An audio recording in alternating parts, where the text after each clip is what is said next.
Hello everyone, welcome to our channel. Rebecca, Stu, and the crew. Today we have a winter DIY, so let's go for our supplies. We'll need these large ornaments from Hobby Lobby. You can see how large they are compared to the Dollar Tree signs.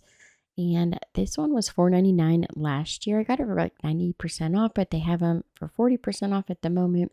Also, we'll need some material or ribbon. We'll need this matte berry wine folk art paint.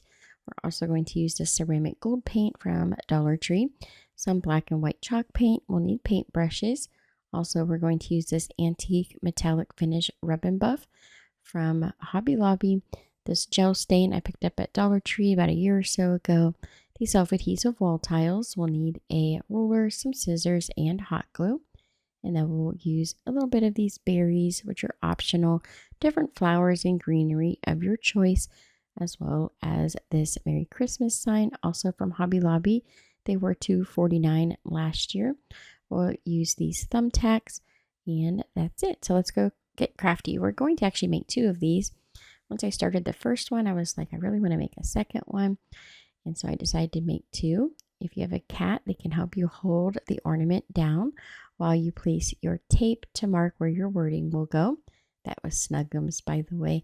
So we are going to just take the lettering and put it right in the middle, and then we can figure out exactly where we want the tape to be. This is going to mark off the center to make sure that we don't get any tape, paint or like a wood stain on it while we deal with the rest of the ornament. And you can either do the center first or you can do the tile first. It's really up to you. I'm actually going to do it both ways in this video. So we've got the Merry Christmas sign kind of figured out where the middle is going to be. And then I know I'm going to have to trim this adhesive wall tile down. It's just too large for the pieces that we're going to do. And then we just go ahead and rip off that sticky background because it's only attached around the outside edge, which I find highly irritating for some reason, but it is what it is. So we're going to figure out what direction we want to put these tile pieces. So the first thing we're going to do is figure out exactly where we want it. I kind of crease my finger around the outside edge there so I can see where it's going to end at. And then once I kind of figure out the placement, I just put some tape at the very top and hold that in place. And then I use a razor blade to cut around the outside edge. Now, an easier way that you can do it if you don't want to cut with the razor blade is tape it down in place, flip the whole ornament over, and trace it with a pen or a marker. Then you can pull it off and just cut it with your scissors and then place it back in position. So it's really up to you which way you want to do it. We made one of these around Thanksgiving time, Halloween time. We did some large pumpkins, and that was how we put it on. We just flipped it over and drew around it and then used our scissors to cut. So I just cut this down to size. As you can see, I'm making sure the design is being continued all the way across to make it look like it was one continuous large piece. So I'm making sure to line up the flowers to continue that design. Now that's up to you if you want to be that meticulous. I like to have it look like it's one big giant piece. So I'm being very cautious to make sure I'm doing it that way. But as you can see, you only need some small pieces to finish the corners up at the bottom. We'll do the same process pretty much to the top. Now I turn the tile to make sure that we're continuing that pattern all the way across, even if there's an opening or a section in the middle that's separating it. So again, we're just going to mark with a marker or a pen so we know where to cut down the tile because it's way too large. And then once we cut that down, we'll do the same process, just kind of fitting it all together, lining up the designs. And as you can see, I also used some tape at the top where the top of the ornament is to cover that up to make sure I didn't accidentally go too high. So then I tape it in place at the top and use it like a hinge. I just flip all the tile up. I add some glue. I use kind of like a fix-all adhesive or E6000 glue and a little bit of hot glue to hold it down. We live in Texas, so even in the winter time with it hanging on the door, the sun can be pretty hot and it will melt the glue. So I always like to use extra glue and not just hot glue. So I've got all the pieces in place at the bottom. And then at the top, you can see I have tape holding the whole thing together to make it one continuous piece. And then I've got the tape at the top again, so we can use it like a hinge. We just flip it up, we put our glue down, and then we can put the hot glue down and then flip it right back into place. And Ranger came to help me this time. I always make balls of tape and throw it for him. So once he heard that tape ripping, he came running. He was like, "Mom, give me a ball of tape." Does not like it if it gets stuck to his paw, however. He's very helpful. Look how sweet he's being, helping me with the tape. Okay, so we've got that all glued down into place. And like I said, we're making 2 of these, so this is the first one. And then I went ahead and painted this one. So while it's drying, I can work on the second ornament. So I'm using that matte berry paint by Folk Art brand. You can get that at like Walmart. I think Hobby Lobby sells it as well. It's pretty cheap. It's less than $2 for a bottle. You can see it's not covering real well, so I ended up doing 2 coats, and 2 coats were plenty. The first coat kind of worked as a base coat. Make sure you paint your edges. And then once it all dried, I was able to do the second coat, and it covered really well for the second coat. There might have been a few little spots I had to touch up with the third coat, but for the majority of it, we could just do the 2 coats and it was fine. You can see how well it covered there. I'm going to use some gold metallic paint for the top. This was actually ceramic paint from Dollar Tree, but it worked really well on the wood to give us that little shimmer for the top. And then go ahead and remove your painter's tape. And we are going to stain the middle. So I'm just using a paintbrush so I can be pretty meticulous of where I'm putting the gel stain. Now, gel stain, you just want to put a little bit on and then use a dry cloth and rub it into the wood and rub off any excess. You can see the paintbrush seems to do a pretty good job here. If you wanted to, you could tape off the top and bottom portion to make sure you're not getting any of the gel stain onto your ornament pieces or the faux metal pieces. But with the paintbrush, you have pretty much control over where the gel stain is going. So if you have a fairly steady hand, you can get it on there with no problem. So once we have the edges done, it goes pretty quickly to add the rest of the gel stain to the middle. You want to really rub it into the wood. And once it's dry, give it a very light sanding to remove any like waxy feel. That will help the glue to stick when we put the words on the center of our signs.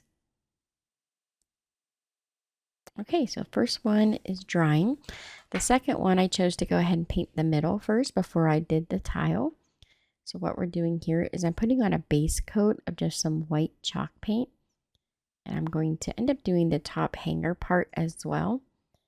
So once I have that all painted down, paint in the middle there, I'm going to go back in with this pearl finish metallic paint, which is so pretty. It looks almost like the shimmer you would see on a really sunny day when it first snows.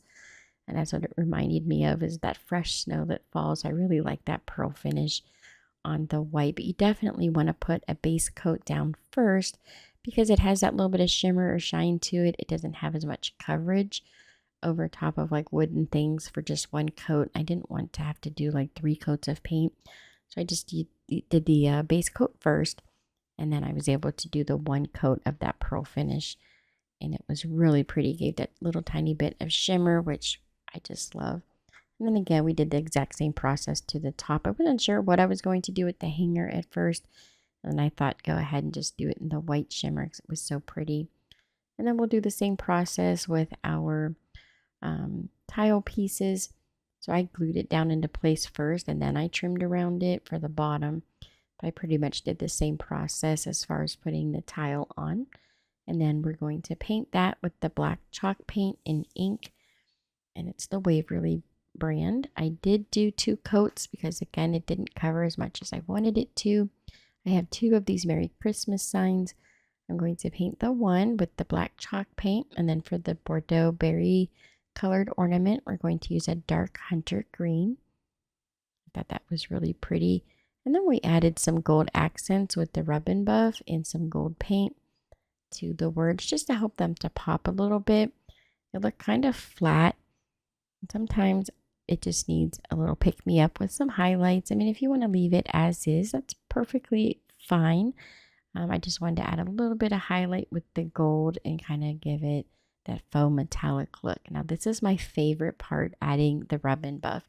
So we did these large pumpkin signs from Hobby Lobby at Halloween, Thanksgiving time. We did the same process. I loved it so much. I was like, I have to make ornaments because these are so pretty. But this rub and buff part is my favorite part. You take just a tiny little bit of that wax and you put it on your dry rag and very lightly rub it across these tiles. And those raised pieces are going to grab that gold wax and highlight, and it gives it this gorgeous metallic faux metal look that I just love. It's just my favorite part. The red and green one is absolutely gorgeous. It looks kind of farmhouse feel, a little bit vintage, but the black one is my favorite. This black and white one, look what this does when we add the gold. See how it just grabs the detail and gives it that faux metal look, but the pretty details. It ages it almost instantly. But to me, it was so pretty. I don't know. What do you guys think? Do you guys like the red one better or the black one better? I just love the way that it picks up that coloring. So now we do all of the rub and buff for all of the tile. And then we go ahead and glue down the words in the middle now that everything has dried. I'm using like a 3-in-1 glue and hot glue. We're in Texas, so of course we don't want to use just one form of glue, especially if this is going to go anywhere where the sun will hit the glue. I'm using the Fix-All adhesive on this one from Dollar Tree with some hot glue. I'm gluing down the words for this one. And now it's time to make some bows. So for the first one, I'm taking this vintage looking fabric. I just cut it into strips, dovetailed the ends, and then tied it all together in the middle.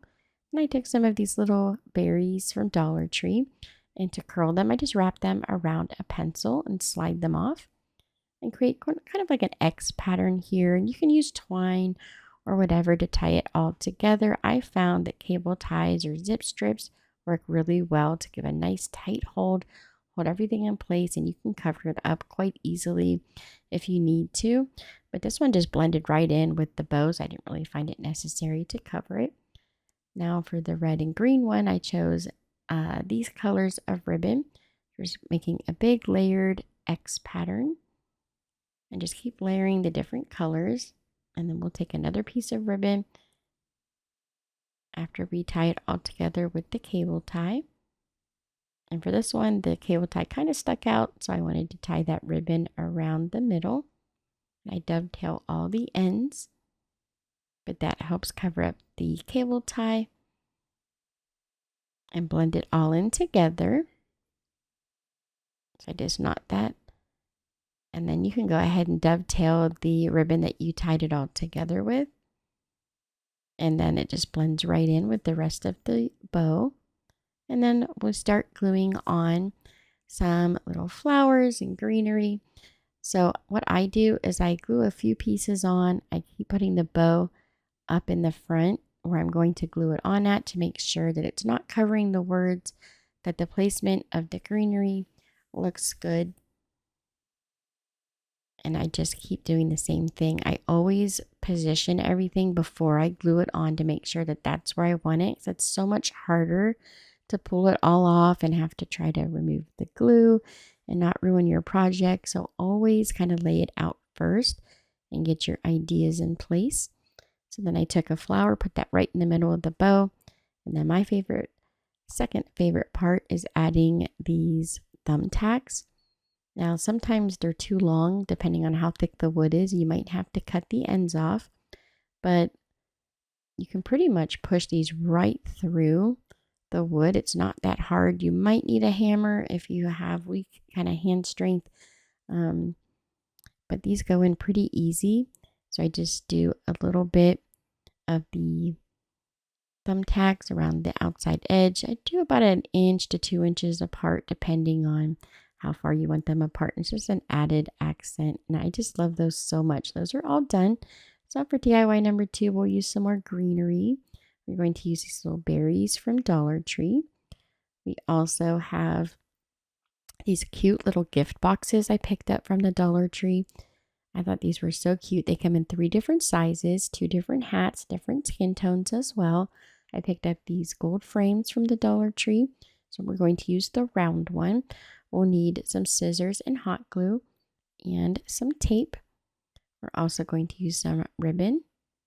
So let's get crafty. So the first thing we're going to do is remove the backing from our photo frame. And this is so easy. Just so you guys know, this goes together in about 5 minutes. It's one of the really easy crafts that you can do. So once we pull the backing off, we're going to take the lid to our box. And we're going to just cut a little notch here and pull up. And then the whole edge pulls off so easy. It's like it was meant to be for this craft project. I'm telling you guys, this is so easy and it's so pretty when it's done. So what I'm doing with the tape is I'm taping the lid into the frame so I know where to position it, so I don't accidentally cover like too much of his face, because it doesn't fit exactly where it needs to be. So you kind of have to position it where you're going to want it to go. Then I take the backing and I lay it on top and I draw the lines where the backing will go. Now using your scissors and your glue, you're going to glue the lid to the backing right where you made those lines, and then you can pop it right back into the frame and it helps hold it in place, and then put the back on. And that should hold everything where you need it to be now that it's glued to that cardboard backing that it came with. And now let's decorate it. So we're just going to take a long piece of ribbon. We're going to kind of create this scissor look and then wrap it around, go through your finger, go back up around, and just kind of do this zigzag pattern. And then take the end and tuck it down through the middle, wrapping all the ribbon together. And then take your end and go up, around, and under and start pulling, and just keep pulling until you get it tight.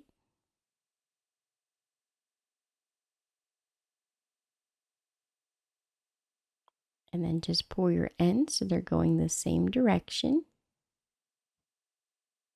And this makes a double looped bow. That's all tied in the middle. There's no need for any extra ribbon. It kind of ties itself. Then you just want to even up the end, and then we'll start gluing the greenery down. So we're going to pull that greenery off of the wire stem, and then I just glue it and I kind of force it around the side so it looks like it's curling up and going around that picture frame. Just a little tiny dot of glue goes a long way. You don't need too much. It's very lightweight greenery, so you don't need too much glue. Just a little tiny bit. And then we'll start gluing on some berries. So for the green hat Santa, I chose to use the white berries with the red and white ribbon. I used a few pine cones just because I had some on hand. That's all personal choice, whatever you choose to decorate your frames with. You don't even have to decorate the frame. You could literally just put the Santa lid in the frame and leave it as is. I tuck the bow in the middle with a little bit of hot glue. And then for the red hat Santa, we did the red berries with the fake snow.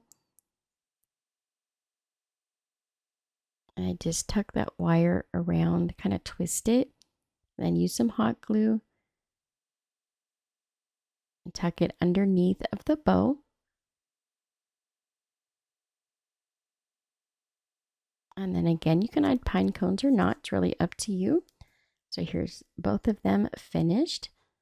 Look how easy those were. So cute, but so simple. Those box lids were perfect for this project. And that's it for today. Thank y'all so much for watching. Don't forget to subscribe, like, and share. And here are some other videos from our channel you might also enjoy. I appreciate y'all watching.